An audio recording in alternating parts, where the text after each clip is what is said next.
also knocking his tooth out. Imagine being hit that hard, a tooth just comes out of where it's been for like the last 30 odd years. That is bonkers. So we ordered the fight the other day. There was me, my wife's mum and dad, and my daughter. And I'm not going to lie, for the first hour we was very annoyed because literally nobody who had Virgin Media could watch the fight card. It was just a blank screen. It was a technical fault. Bit of a pain. I bet they don't give us any money back for that though. Anyways, it's Ollie's ASMR World here. For anyone who doesn't know, that is. So I just picked up my coffee. So this is a African blend from Lidl, more than likely made in Milton Keynes and not Africa. I don't mind, bloody lovely. Black coffee, yes. I think I've said this before, but I didn't used to like black coffee. It's only like in I'd say the last few months I've learned to appreciate how nice black coffee can be, and it definitely, a nice strong black coffee will really wake you up.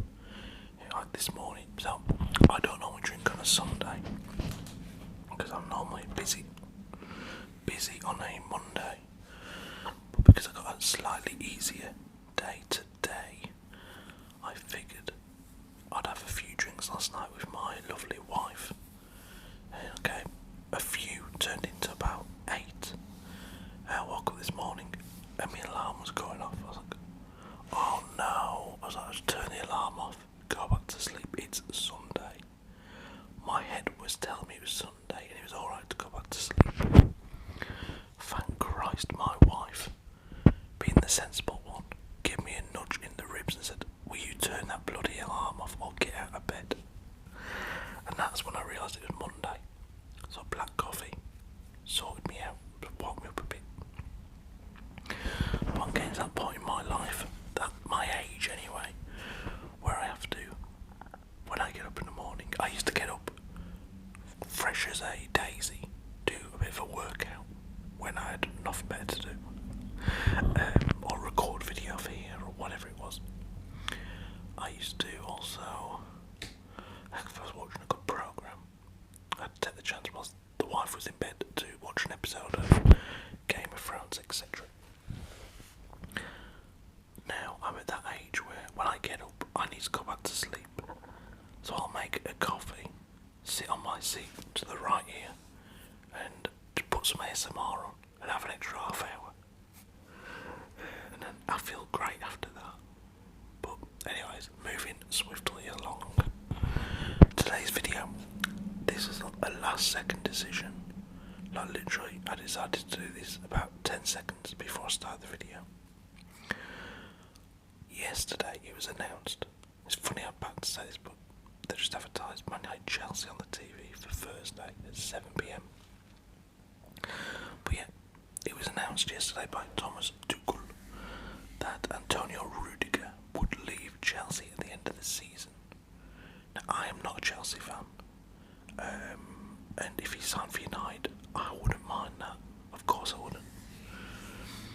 But I am a football fan, and I do find it rather ridiculous the amount of excellent players running down their contracts, picking up a lot of money from their clubs, and then running down their contracts and moving on free transfers. So I've just had a little search on the old Google, and I've found a list of players whose contracts are expiring. You will be shocked, I promise you. Let's get into it. Just gotta get my other phone here.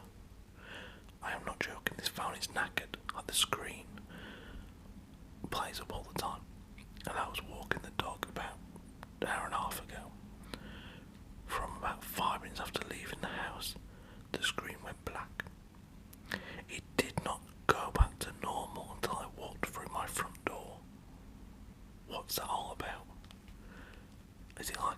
they're just thinking, right, we're not going to work until he's back in the house. Guys, can I just be the first one to say, or maybe not the first one, I didn't realise that was Neville Southall on the TV just now. Have a look for him on the internet right now if you got the chance. He looks like somebody has eaten Neville Southall and his family. To think this bloke used to be a professional footballer, flipping heck. I mean, he was always a bit of a bigger bloke as a footballer, but what the hell? Right. So these are the players out of contract in the summer. This is a crazy list. So we'll have a little chat about him. So we've got Mbappe being the most valued player who will be out of contract in the summer. He's not signed a new deal with PSG. It's looking increasingly likely that he'll go to Real Madrid. I mean, let's be honest about it. If Pep really had this total football idea down, he'd be going hell for leather for Mbappe. And not Haaland. You imagine Mbappe in that Man City team? Christ almighty. That'd be impressive. But Mbappe seems set on moving to Real Madrid. We have Paul Pogba. So this lad has picked up ridiculous amounts of money from Man United over the last few seasons. How many good games has he had for United? Honestly now, like, if you're a United fan, if you're not, just have a think about it. Off the top of my head, I'd say, once I've noticed and sat before, what a player, I think I'd put it in the category of like less than 10. Less than 10, I reckon. To be making the sort of money he's making, the sort of money that Kevin De Bruyne is on at Man City.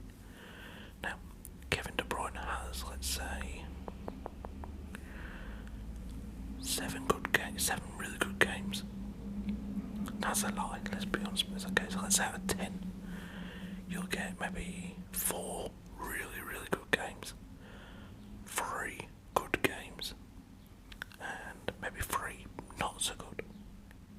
But that's still a nice little average there on 7, pretty good, really. Out of 10, like 70%. Pogba, you were lucky if you get 1 good game in 10, and then 9 average games. So 10% return is not good enough for the sort of money Paul Pogba takes out of Man United. Frank Kessie. Now I know this lad. I watched a little bit of him last night. I was watching Lazio AC Milan for about 10 minutes. He was on the pitch in that game for AC.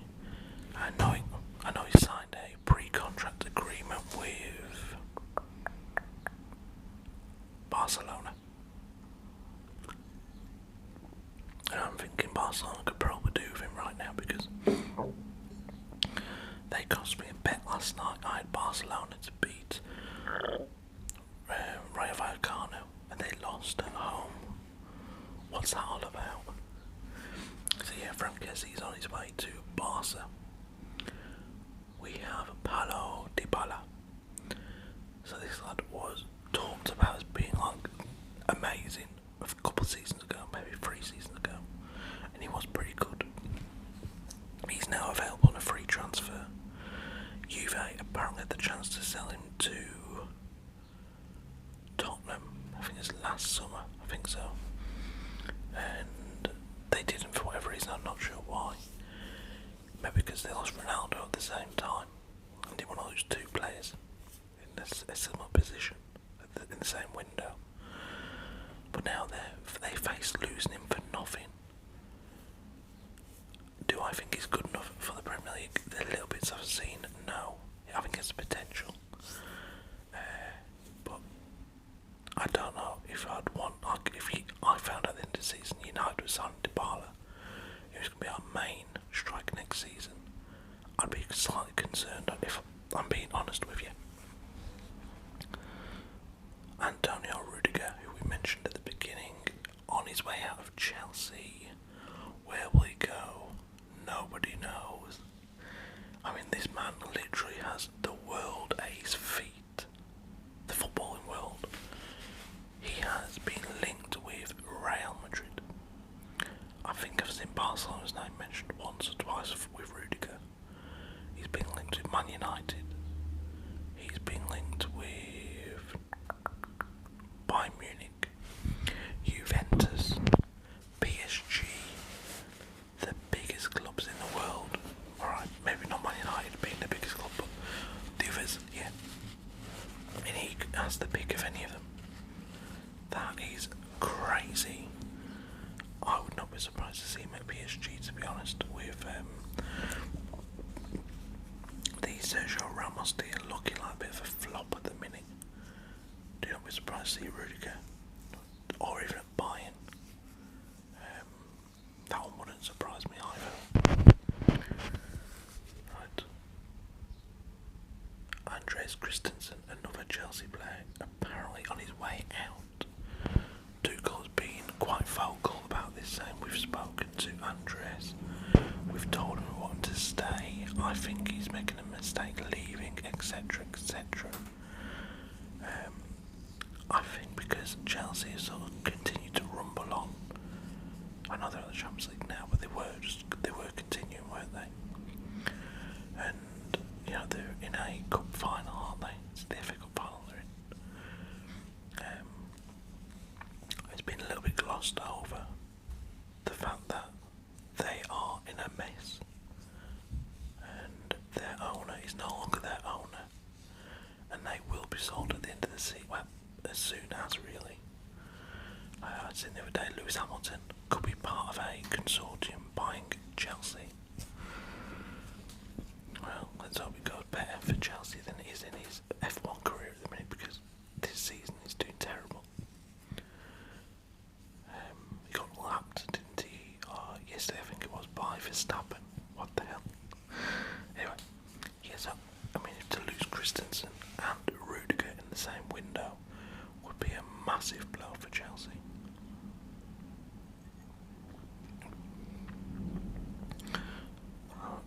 I mean, maybe they messed up a little bit letting the lad go to,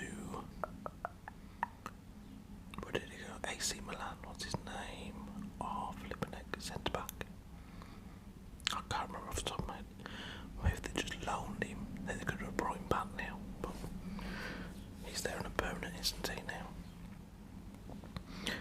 Ousmane Dembele, the Barcelona left winger, I believe, or left-sided forward, however you want to put it these days. So this lad is, he threw his toys out the pram, didn't he? Let's be honest about it. He got the ump at Barcelona. They basically said to him in the last window, go or you won't play. His agent said, well, yeah, he's not going. You're not going to force him out. If you want him to go, you have to pay him off. Then Xavi obviously had a bit of a realisation. We have a very, very talented player here. Yes, he's been a bit of a flop, along with Griezmann when he was there, and Coutinho, etc, etc. But we have the potential, or a potential player here who could be one of the best. If we're going to be paying him X amount, why not have him in the team? And by all accounts, the last few months he's been brilliant. I don't watch a lot of Barcelona, but he's apparently been really good. So, yeah, Ousmane Dembele, he could sign a new deal. That's what he wants to do apparently. Whether or not that will happen, I don't see why not. Because again, if you don't give him a new deal, then you either lose him on a free, or you are hoping that somebody is daft enough to pay X amount of money to take him off your hands. Next we have Andrea Belotti. I've seen bits of Belotti over the years, the Torino striker. The president of Torino came up recently and said, yes, Belotti will leave on a free. Belotti has never really caught my eye, the bits I've seen of him. I've seen him for Italy, for little bits for Torino. It never really grabbed my attention. Like, for instance, like, if he was to move to the Premier League on a free, I would see him probably at a Leicester level, or maybe a Villa, I don't know, but not in the top. You would not get the top 6 teams coming in for him. And I include obviously United, Tottenham, Liverpool, Chelsea, Man City, Arsenal. This season Arsenal could do, but I'd be very surprised if they did. I just don't think he's at that level. A little bit I've seen. Next we have Boubacar Kamara, defensive midfielder for Marseille. I've seen his name pop up a lot, over the last couple of years, linked with various clubs around Europe. He's still at Marseille at the minute. Matthias Ginter, the Leverkusen, he's Leverkusen or Mönchengladbach centre back. James Tarkowski. So with Daishi leaving Burnley, I don't see any way that Tarkowski sticks around. If Burnley don't manage to stay up, I think they will do. I'm pretty confident they will do with the last few results they've had. If they don't, then I could easily see Tarkowski and Ben Mee both leaving Burnley. They'll be hoping they stay up and they're able to keep them 2 very good centre backs at the club. But yeah, Tarkowski, I could see him signing for West Ham. They have been linked to him in the past. Even Chelsea, it sounds ridiculous, but if they're not in a position to spend a lot of money, I would not be surprised at all to see Tarkowski at Chelsea. Alexander Lacazette. So Arsenal, obviously Aubameyang go to Barca, where he scored a few goals, more than he did for Arsenal this season anyway. And it's okay, we've got Lacazette. Now, Arsenal seem to play a lot better with Lacazette in the team once Aubameyang left. But at the same time, he doesn't add goals to your team. He rarely scores, Lacazette. He has been talking up a move back to Lyon. He joined Arsenal from Lyon originally, and he's been saying, look, I go back to Lyon quite often, see the medical team, and I've got friends there. I'm always open to move back, but they need to send me a contract offer. So I could definitely see him going back to Lyon. He's also been linked with Atletico Madrid, where, to be fair, it doesn't matter that you don't score goals at Atletico. If you're a striker, you're just there basically to interrupt the gameplay. That's all you have to really do there. And the last one we'll talk about today is Jesse Lingard. Jesse Lingard has been messed about, honestly, by United, by Ollie when he was in charge, by the club, etc, etc. It's a real bloody shame the way his career's gone the last 2-3 seasons, and he'll go with my blessing to any club in the world, and I hope he kicks on and has a great career. Yeah, 'cause he deserves it.